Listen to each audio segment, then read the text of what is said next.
have about 20 to 25% probably in that range who are like you and know there needs to be change. Who those people are, and you put them in your guiding coalition. Then there's going to be about another 50% or so who, yeah, okay, you think we got to change? Okay, I'll change, and you can kind of win them over. And then there's going to be about 20 or 25% who do not want to change and will not come along. Opposition. And sometimes you just got to get rid of those people. So, I think it was Good to Great we're reading. Uh-huh, yep. You kind of talk about when you have a change in leadership, it's not necessarily, it doesn't necessarily have to be all-star from outside. Is that true? Oh yeah, the data is that actually insiders do better than outsiders. Yeah. But there was this sense 15, 20 years ago, particularly when I wrote my dissertation, that you had to have that outside person come in, and it's just not the case. The inside person oftentimes does better because they actually know the terrain. And of those breakdowns, those segments that you were talking about, like the 25% that don't. Yeah. Uh-huh. Do they react differently to an outsider versus the insider? Not generally. No. No. There's just some people who just don't want to change. So sometimes there's just some you just have to get rid of. Okay. Now this is my favorite leadership book, other than Good to Great. 40 years, that's what I wanted. It's called True North by Bill George. Bill was the CEO of Medtronic. Very successful. He now teaches leadership at Harvard. And he said, during the past 50 years, leadership schools, or scholars rather, have conducted more than 1,000 studies in an attempt to determine the definitive leadership styles, characteristics, or personality traits of the ideal leader. None of these studies has produced a clear profile of the ideal leader. And that is absolutely true. We just simply don't have studies that make it clear this is an ideal leader. So I'm giving you lots of theory. And there's some evidence on this, but there is not anybody who can come and basically say, here, I've got the definitive answer for you. This is the ideal leader. Yeah. Level 5 leaders is a good model. There's evidence that level 5 leaders is an ideal, but there's also counter evidence to it. So it's not clear. It's good. I encourage, I buy into it, but it's still not clear.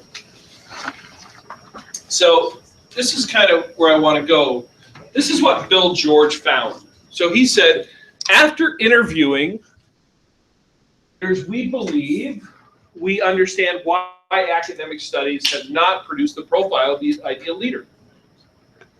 Leaders are highly complex human beings, have distinctive qualities that cannot be sufficiently described by lists of traits or characteristics. Leaders are defined by their unique life stories, frame their stories to discover their passions and the purpose of their leadership. Leadership is complex. It's all about human beings. We all have our own histories, our own passions, etc. And so Bill George suggests that the key to leadership is authentic leadership. So he has, his first book was True North. His second book is called Authentic Leadership. And for him, becoming a great leader is figuring out who you are. And then using your story. It's powerful, Joseph. It's powerful for you. It's not powerful for me, but it's powerful for you. So authentic leaders bring people together with a shared purpose and empower them to step up and authentically, lead authentically in order to create create value for all stakeholders. So the 5 dimensions of an authentic leader: number 1, they pursue purpose with a vision. Number two, they practice solid values. Lead with the heart. That's that being authentic. Fourth, they establish enduring relationships. And fifth, they demonstrate self-discipline. And you see some of Colin's good to great in these ideas as well. Right? Principle-centered leadership, Stephen Covey. At some point, this starts to get a little bit repetitive, right? But there's some things that are a little bit different, right? Continually learning, being service-oriented, radiating positive energy, believing in others, leading balanced lives. You didn't see this one, that idea in other ones, right? They see life as an adventure, right? So looking for what is possible, as opposed to always being worried about what terrible thing can happen, looking for the possibility, being able to create synergy, and basically they also exercise. We got to good grade, the book you've actually read, or at least read some of so far. Okay, and level 5 leader is kind of as good as it gets. Right? So the level 5 leaders, the best leaders, what do we know about them? They're highly capable as an individual, right? So you have to have some kind of skill, ability first as an individual, because people see that, they go, okay, yeah, Wendy, yeah, I can follow her. She's got this really great capability. They are able to contribute as team members. They develop themselves to be a competent manager. And that means, you've figured out how to do the leadership thing, and you figured out how to do the management thing, whether it's you doing both of them, or you have figured out how to get it done with other people. You have figured out how to get that yin and yang. And then effective leader, that's kind of moving up. That's moving from what I referred earlier to as sort of the tactical level of leadership to the strategic level, where you're the one who's actually creating the vision, not just implementing somebody else's vision. And then level 5, of course, is incredibly ambitious, but not ambitious for yourself, but rather ambitious for the vision that you've created for the organization. So you're incredibly ambitious, but it's not ambitious to be personally successful, but ambitious for the organization to be successful. And then you put in that paradoxical personal humility. I'm not larger than life, so I can be held up and everybody thinks I'm so great. I'm going to do what I can because I'm passionate about what the organization is trying to do. But personally, I don't need to be on the cover of the magazine. In fact, research has shown that CEOs that are on covers, you start seeing the CEO on a bunch of magazine covers, time to sell the stock. Time to sell the stock. Now, obviously, that's not 100%. Steve Jobs, you didn't want to sell that. But most, in general, start seeing the CEO on a lot of magazine covers, sell the stock.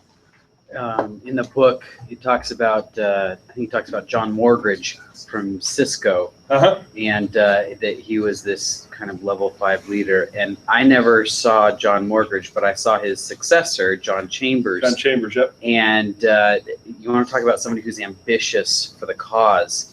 I never heard a conversation from him when he would address the company as a whole where it didn't always come back to his vision, where he was very meticulous about how he would circle whatever conversation was happening back to what was at the core of his mission and his vision and all of that.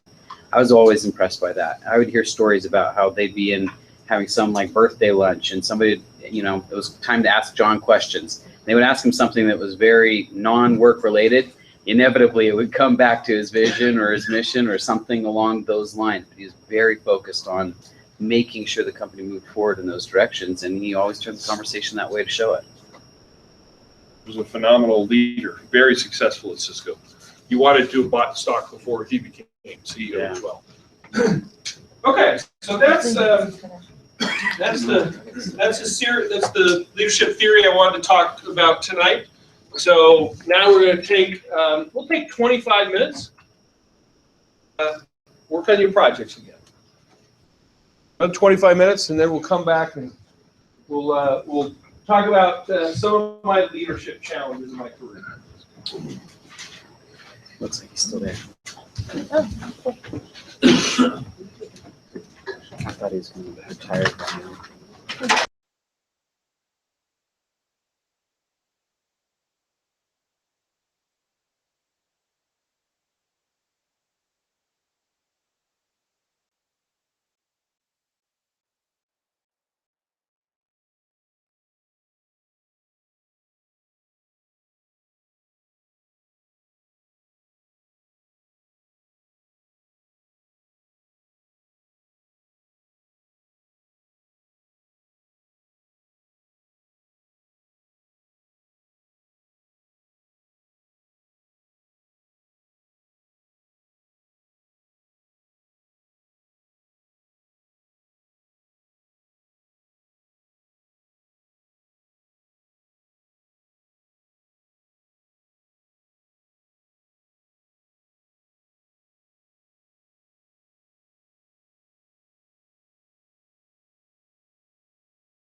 some of my defining moments. In case you're wondering, this was when I was cage diving with the great whites in Hansby, South Africa. It's the place where there's the largest concentration of great whites in the world.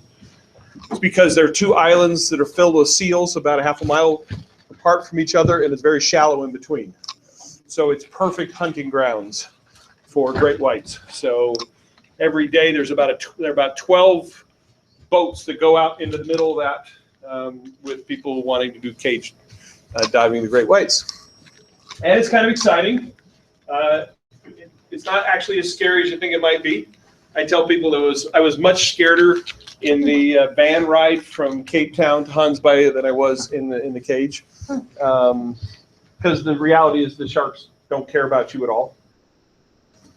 What they actually have to bait the sharks to come close. So this is actually a situation. I got really lucky. I took this picture. So what they do is they put a fish on this rope to try to lure the great whites. They first chum the water, and then they put this fish on the lure.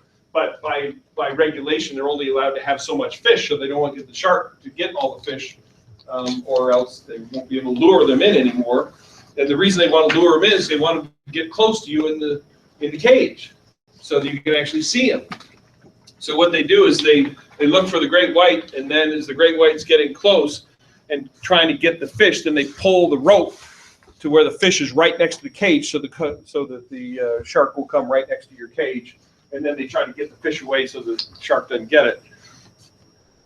If the shark actually wants the fish really badly, then they'll just dive and come straight up, and they're like, and they'll get the fish. And that's exactly what happened in that picture. I was just taking some pictures, and I got really lucky just as it came up to get that fish.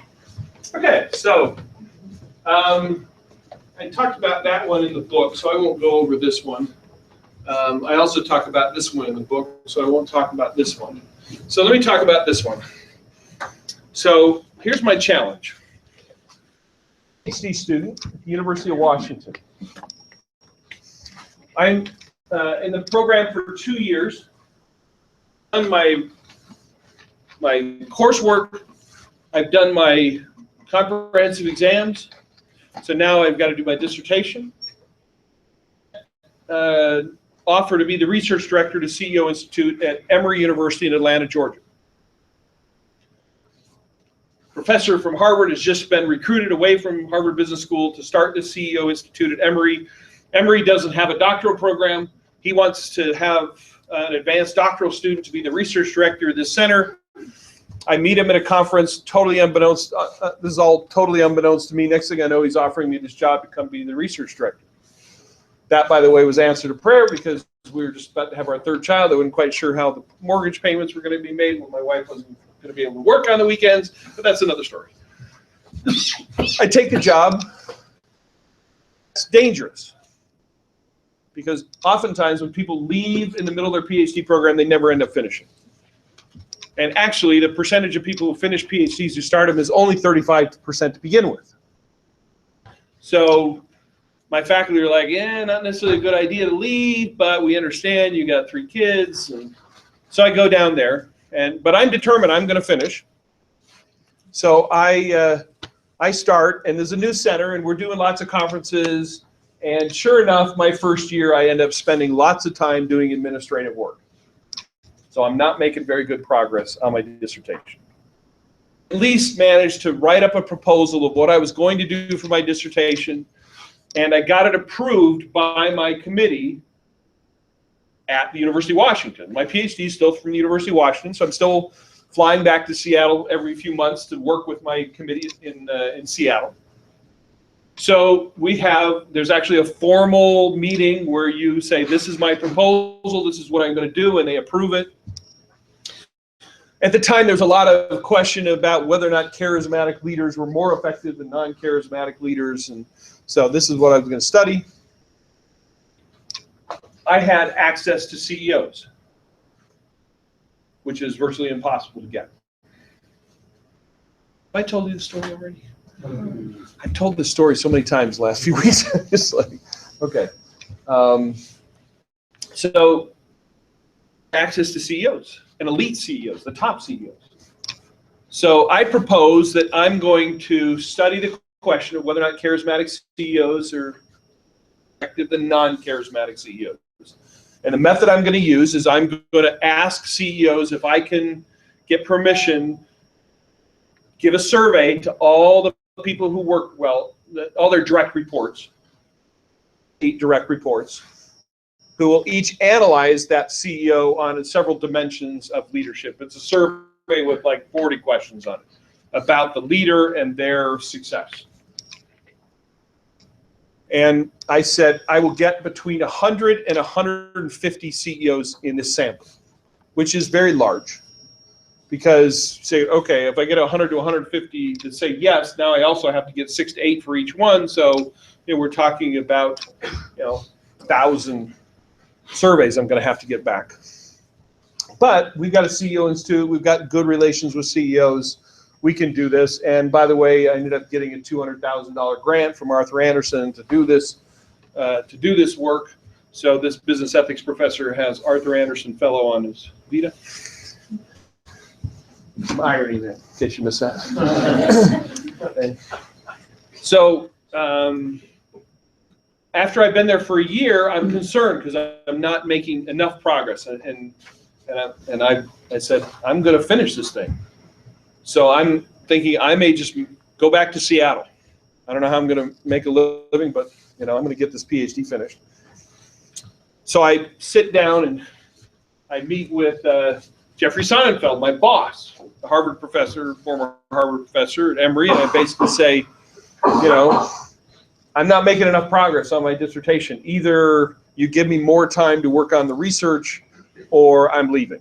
And he said, oh, no, don't do that. No. I'll make sure you have enough time to do your research. And we agreed that my proposal is that I'll get data on 100 to 150 CEOs. And he said, yep, absolutely, great. Okay, terrific. So that fall, I start to gather data on CEOs. I've gathered data on about 55 CEOs. And I stopped for one reason. The only reason I stopped is because I've got an interview for a professorial position at Penn State, and so I've got to go give a presentation. So I want to have some preliminary findings.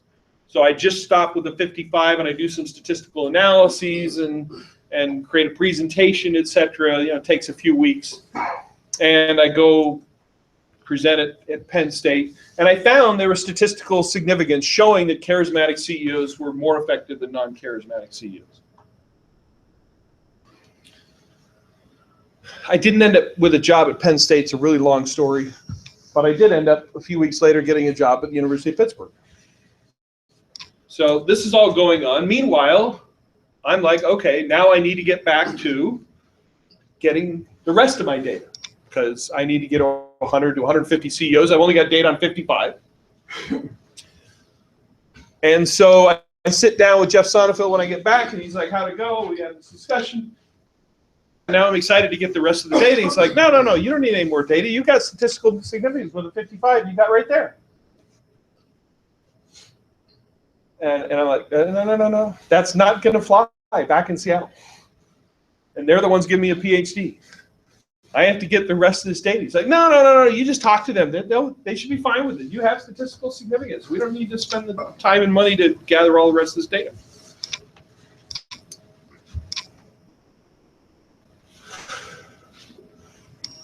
Now, I know my committee in the University of Washington is not going for this. One of the top strategy professors in the world, incredibly stubborn. There's no way. But I call him. And what does he say? No way. I'm like, do you want to talk to my boss, Sonnenfeld, for me? He's like, no, I don't know him. That's your problem. That's, by the way it works with PhD students. It's your problem. Now I have a problem. My boss is saying I can't collect any more data. And by the way that collected the data is I send a letter out to these CEOs. The letter is signed not by me, but by my boss, because he's got a big name. I'm just nobody at that point. Not that I'm anybody now, but I was less than anybody then. And so the letter has his signature on it. I told you I got money for the research, but it went into his center. It wasn't specifically for me. Every one of those letters gets sent overnight mail. Expensive. Mainly because if you actually want a CEO's office to notice a piece of mail, you got to send it overnight mail. It comes in the regular mail, it won't even get noticed. And then if the CEO says yes, by the way, that requires an average of 5.5 phone calls, in case you're wondering, after they get it, to call them, talk to lots of secretaries and assistants to secretaries of Fortune 500 companies. Every now and again, I got the CEO on the phone. Lee Iacocca from Chrysler picked it up one morning. Hi, this is Lee. I'm like, I expected to get your secretary. I did a really terrible job. Anyway, so calling, and back in these days, every one of those was a phone, long distance phone call that cost money.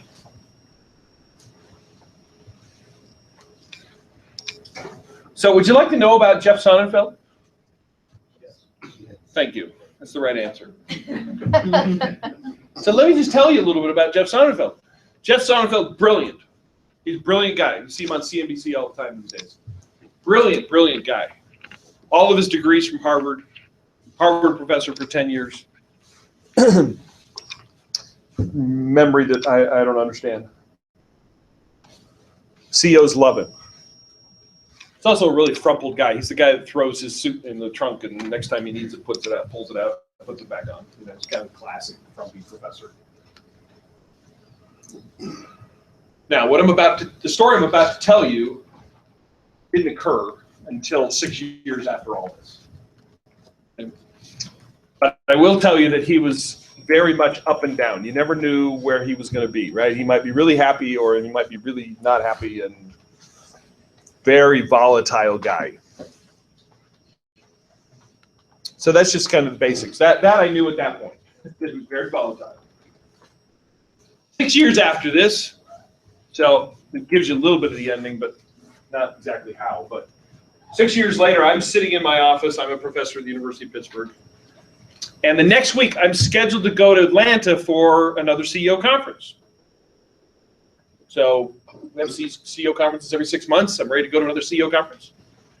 And I get a call from the associate director of the center who I'd worked with, and he said, Brad, the conference next week is canceled. CEO conference next week is canceled. Jeff is sick. Jeff Sonnenfeld. And I said, Joe, this is Brad you're talking to. Jeff would have to be dead before he canceled the CEO conference. And he kind of went, yeah, I know, I can't talk about it. Click. That was weird. 20 minutes later, phone rings. Ring, ring, ring. Hi, this is so-and-so, reporter for the New York Times. What's going on with Sonnenfeld down there in Atlanta? I don't know. I just found out the CEO conference was canceled, and Jeff supposedly is sick. I said, what do you know? And she said, well, the story is that Emory just got a new business school building, and there was vandalism occurring in the building, and so they put in hidden cameras, and they caught Sonnenfeld vandalizing the building. And so they just forced him to resign, and he was scheduled to become the dean of the Georgia Tech Business School a month after that, and Georgia Tech just pulled their offer to be their dean. So he's now out of a job. Wow. Put down the phone. Wasn't 10 minutes later. Ring, ring, ring. Hi, this is so-and-so from the Wall Street Journal. What's going on with Sonnenfeld down there at Emory? First of all, I was impressed by the reporters of the Wall Street Journal and the New York Times. Pretty good. Basically told the same story. So what had happened is that Emory Business School was going to get a new dean, and he wanted to be the dean.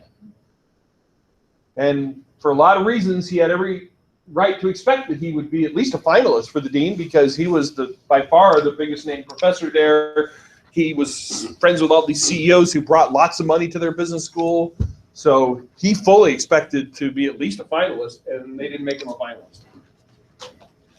So he was pretty upset about that. So it just so happened that Georgia Tech across town was also looking for a dean. So he went across town and got that job. Now, I don't know if it was purely coincidence or not, but the day before Emory dedicated their new business school building and named their business school the Goizueta Business School, Sonnenfeld announced that he was leaving Emory and going to Georgia Tech. So the headline of the business page of the Atlanta Journal-Constitution the next day was Sonnenfeld leaves Emory, and below that, Emory dedicates new business school building. Coincidence he did that, but. And then, so they move in, and sure enough, there's scratches on the walls, and they've got some fine wood, and there's scratches in the fine wood, and so they do. They put in hidden cameras without telling anybody. Day before Thanksgiving, there's Jeffrey Sonnenfeld going down the hall, kicking the wall. Police found that, sent it right to the president of Emory, who was not very happy with Jeff Sonnenfeld. President said, police, go pick him up at his house. Tell him if he doesn't resign immediately, we'll arrest him. Which is what they did. So in his mind, he's like, whatever, I'm going over to Georgia Tech in a month anyway, so resign. And then the president of Emory called the president of Georgia Tech and said, hey, your new business school for vandalizing our building. At which point the president of Georgia Tech pulled his offer, Sonnenfeld's out of a job. Okay, did that give you a little insight into the man? Yeah.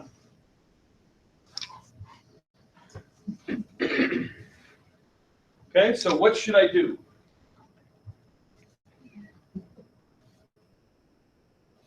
His car. Key his car. Passive aggressive. This is a management challenge.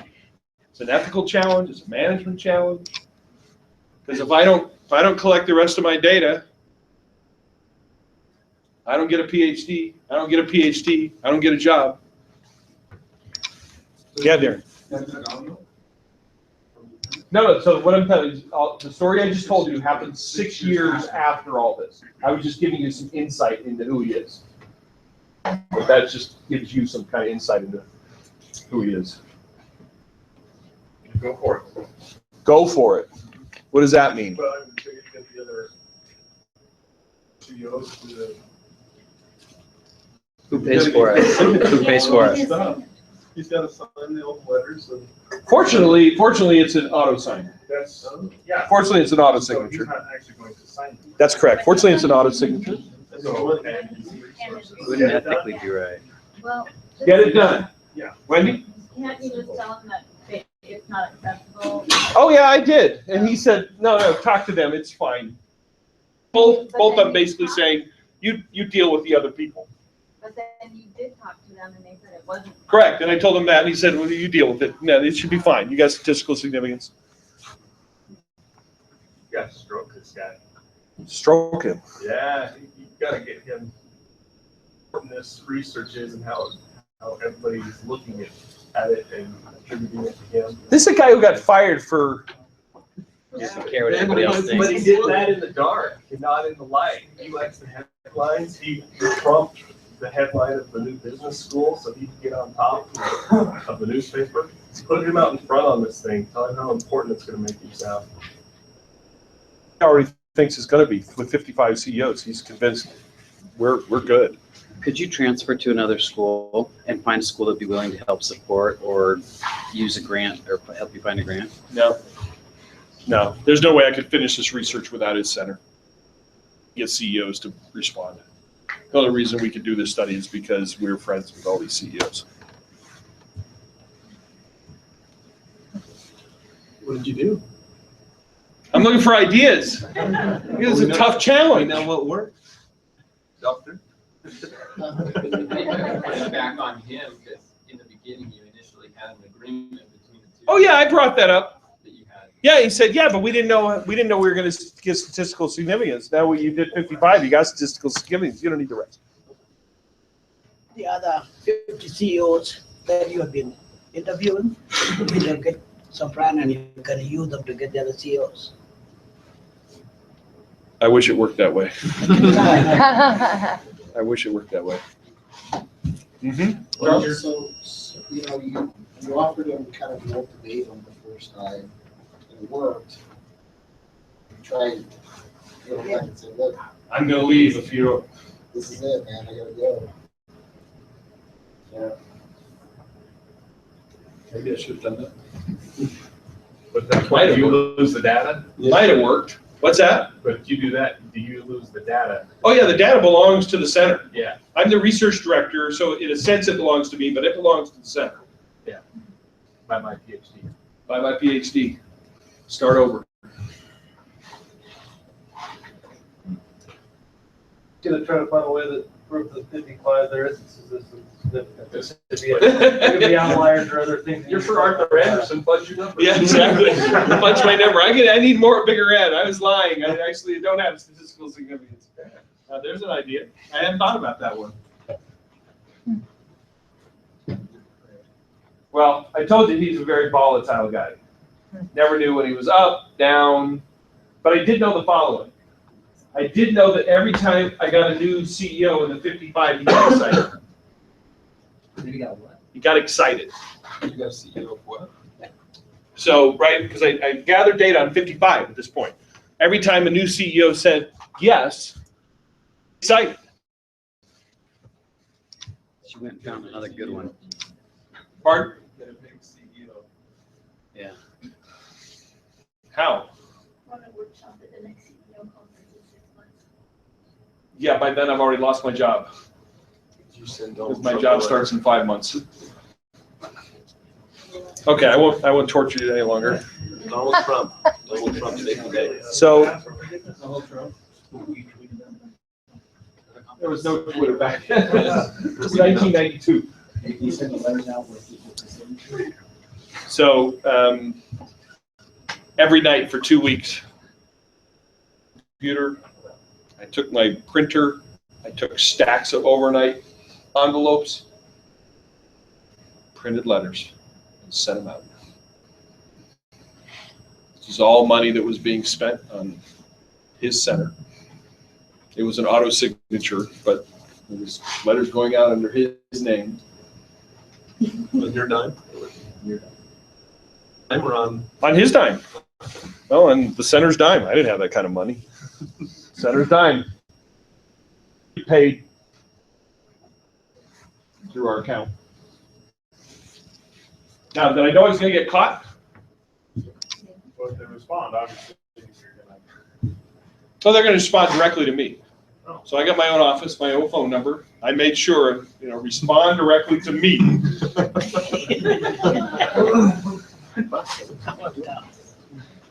Am I going to get caught? Absolutely. Yes. Why am I going to get caught? 55 to 100. That's. I've got to report this, right? I got to report it. So at some point, he's going to find out. Whether he finds it out or I tell him, at some point, he's going to see dissertation, 100 CEOs. Like, wait a second, I think we had 55. Right? Tommy had a manic moment where he agreed to. He is manic. He is definitely manic. Why did he want you to stop in the first place? Did he want you to just focus your Because attention he's on other things? wacko. Okay, so he didn't really care what He's just you were wacko. You do. Particularly rational guy. He's very manic. But do you think that so He was in a down period. in the book that we read today, right, or let's read over it talked about how certain people don't have certain information, and that you talked about like how it matters to one person a lot, but then the other person it might not matter to. So what I'm asking is like, once you got to that point, did he really care above 50, or at the time was he like, oh, don't worry about it, just do it? Like, did it matter to See, him? you had read a book that I did not have access to at that point. I might have had some better ideas if I had read that book before I was in this situation. Should have talked to Brad. I didn't, so yeah, I don't know, but I tried several things, none of which worked. I just went home, and for 2 weeks, my wife and I were just up every night, sending out letters. During the day, I'm in my office, door closed, calling like crazy, doing follow-up, hoping he didn't walk into my office. Spending lots of that, because the other way he's going to catch me, right? At some point, they're going to see the bill for all the overnight. But the other little piece of data I gave you is he got excited when I told him CEO said yes. So before he found out, every time a new CEO said yes, I made a mental note, good list in my mind. Sure enough, about 2 weeks later, he comes walking in my office, says, some CEO just called our main line. And I'm like, no,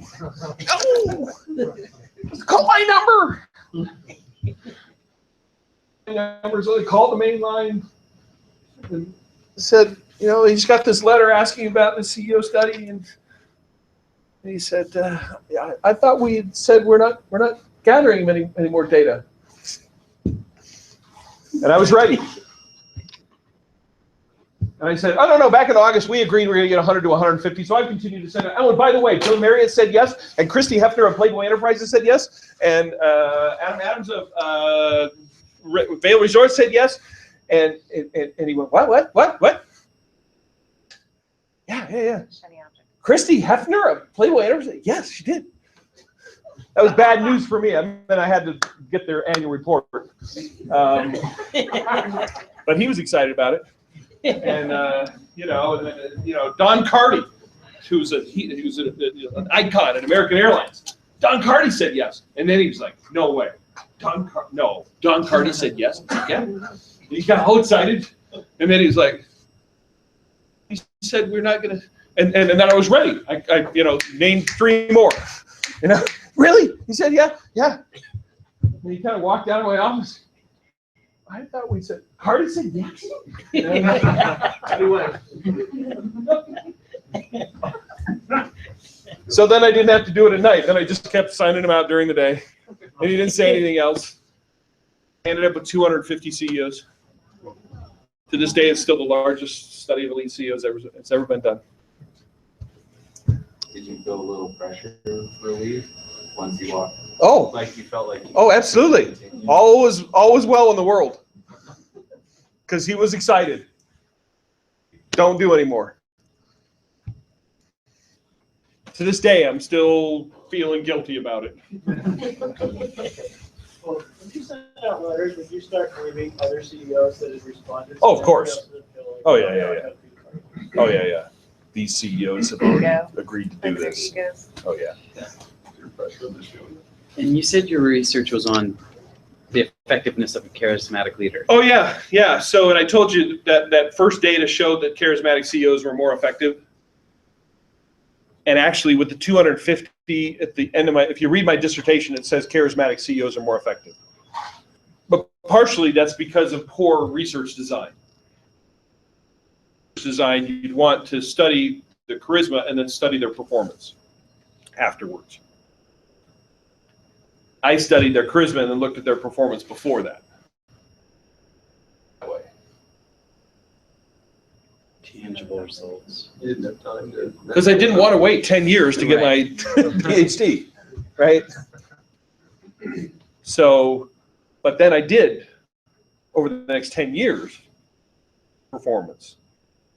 And when I looked at the performance afterwards, the effect went away. So essentially, charismatic CEOs are not more effective than non-charismatic CEOs. So with a better research design, being able to, 10 years later, look at it. And that's, by the way, that's the research that Susan Cain cited in her book, Quiet, talking about how introverts are just as good as It extroverts. seems like Jim Collins references the same kind of idea. He does, yeah. Jim Collins actually read some of my work and has cited it various places.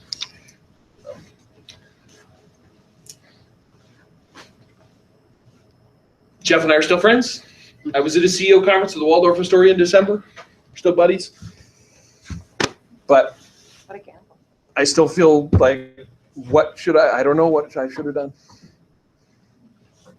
So there you go. You feel pressure about that, even though it was in some ways his own Sure. unethical behavior yeah, absolutely. that caused He the said yes problem. to begin with. Yeah, that's so, what so I the keep coming chapter, back to. which chapter would this be? Right, 13 dilemmas. You're supposed to look at some of my book, right? Yes. Yes, right. So which of the 13 dilemmas was I dealing with? State of promise. But I didn't stand up to power. You going behind Skirting the rules. Semblance, skirting the rules. It's called playing dirty. I went behind his back. I spent his money. I worked at night, at home. Went directly against what he had told me to do. What would you do now? What would I do now? You had your field guide in hand. I don't know. Probably the same thing, because I have yet to figure out. In fact, one of the things that differentiates the playing dirty dilemma from a skirting the rules or a dissemblance dilemma is that it explicitly has a bad guy. Plain dirty does. Yeah, playing dirty explicitly has a bad guy. It's not playing dirty if there's not a bad guy. So it's, normally it's bad to shoot people. Normally it's bad to drop bombs on people. But there are times we say it's morally justified. And in every one of those cases, there's a bad guy. So the playing dirty dilemma is, when is it okay to do things you otherwise would not think are moral? When you're Spend my boss's money, go behind his back, shoot people in war. When is that okay? That's the playing dirty dilemma. It wasn't his money. It was his center. He was the boss. It was But you were also the boss of that. the money was supposed to go to my project. When we wrote the proposal to Arthur Anderson, it was to go to fund my project. So was it, So yeah, I take some comfort in that. when you play dirty, it's also the same with self-defense. He's Yeah. going back Yeah. to something he. Right, he had agreed to that. I had relied on his agreeing to that. Does he We're just holding recognize him it? to his word. I'm sorry? We're just almost holding him to his word. Do it. I forced it by doing bad things to his promises. Have you guys talked about it? No. So has he ever brought it up to you? Nope. Sounds like you need to make a phone call. Why? He loves me. No, We're good buddies. He paid for me to fly back to New York, put me up in the Waldorf Astoria for 4 days, put me in a CEO conference. Yeah, restitution. You need to call them up. I don't know. He might come and What? scratch the Tanner building. That was the first principle that you taught us. Did you counsel with other people about what you would do? I mean, clearly you talked to your No, I wife didn't. about it. I but- talked to my wife, that was it. But that's another interesting thing that we learn in the book. Absolutely. Is that, having that council of people, Yes, you may have been able to see another solution. I agree. Yeah, that is one thing. Had I to do it again What's that? with the, You weren't very good counsel though, as we were No, but I'm saying I he agree. would have had other people that Other would have understood his I situation agree. better, or that were his confidants that he could rely upon to receive good counsel. That seems to be a consistent theme Absolutely. through the books that we read, even through Elder Oak's discussion, Absolutely. is that learning how to work in committees, work in councils, and rely upon other people's expertise is going to be one of the most valuable things that we can learn in any kind of management or leadership situation. I agree. I was 31 at the time. And so I think absolutely, if I had another dilemma like that, I think I would have sought wider counsel. Yeah.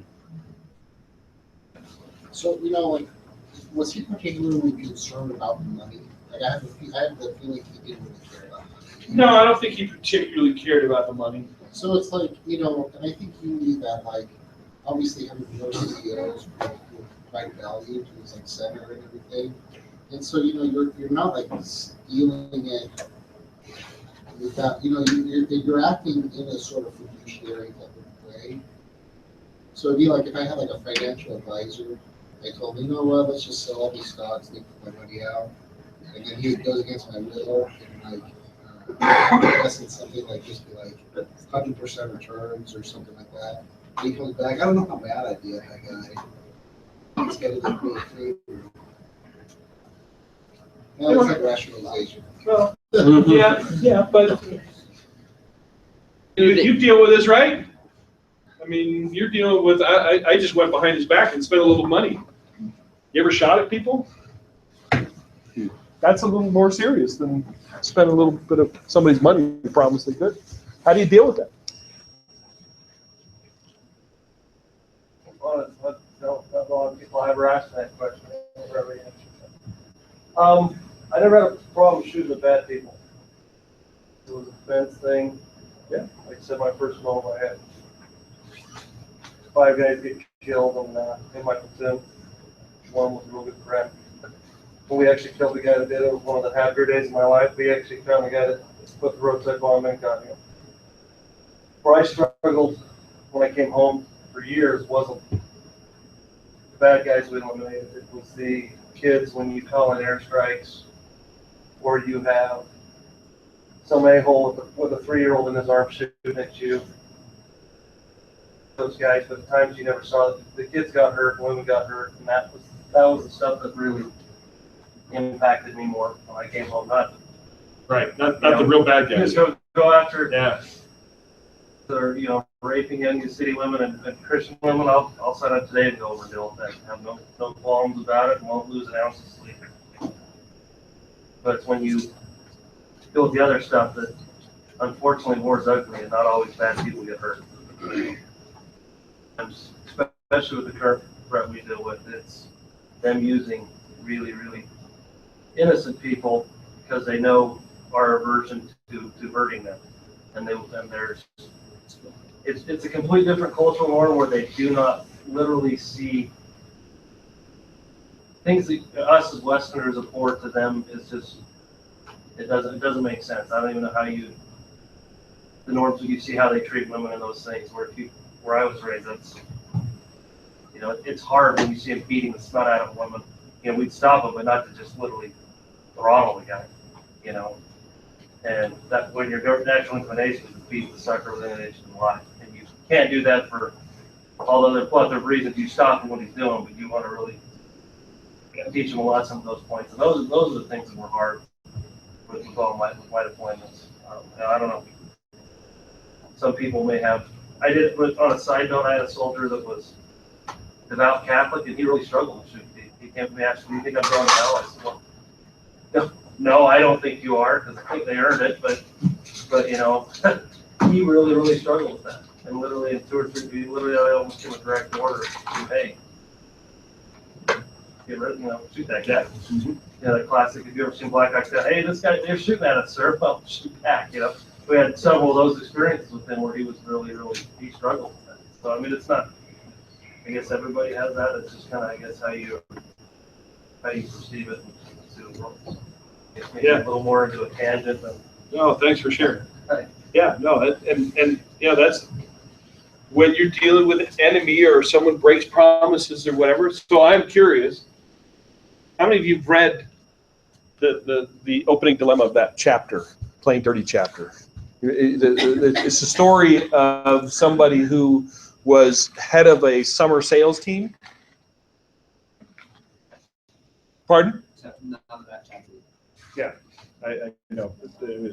Anyway, head of a summer sales team, and the company basically agreed, we'll pay every 2 weeks your commissions. And 2 weeks goes by and they're not paid. And CEO says, oh, yeah. Well, we're not getting the money from certain such, blah, blah, blah. When that money comes, we'll get you paid. Okay. 2 more weeks go by. No money comes. Hey, what's going on? Well, we still haven't got that money, blah, blah, blah, blah, blah. It just so happens this head of the sales team, his wife is the CEO's secretary. Excuse me, his fiance is the CEO's secretary. And so she has access to the books, and she's not looking for anything. She's just doing her job, and she sees that the money that supposedly hasn't come in has all been in.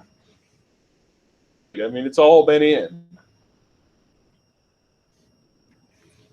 And so she tells her fiance, it's like, oh, no, the money's there. So he calls and says, he doesn't say, I know the money's there, but he says, hey, you got to get us paid. Again, says, oh, the money's not there. But, as soon as it's there, get you paid. Team's ready to all quit. It's now 6 weeks, they haven't been paid. So he decides, I'm going to call up the CEO and say, if you don't show up tomorrow with a checkbook to pay every one of my people, everybody's going to quit. Is that a truthful statement? It is a truthful statement. If you don't show up, everybody's going to quit. If you do show up, everybody's going to quit as well, but I didn't tell you that. So he gave him a truthful statement. If you don't show up with a checkbook and pay everybody, they're all going to quit. So came to the checkbook, wrote them all their full amount that they were owed, and then they all quit. And the CEO was so mad at this guy. How many of you say this guy did the right thing? How many of you say, no, he didn't do the right thing? Oh, we got a bunch of dirty players here. Okay?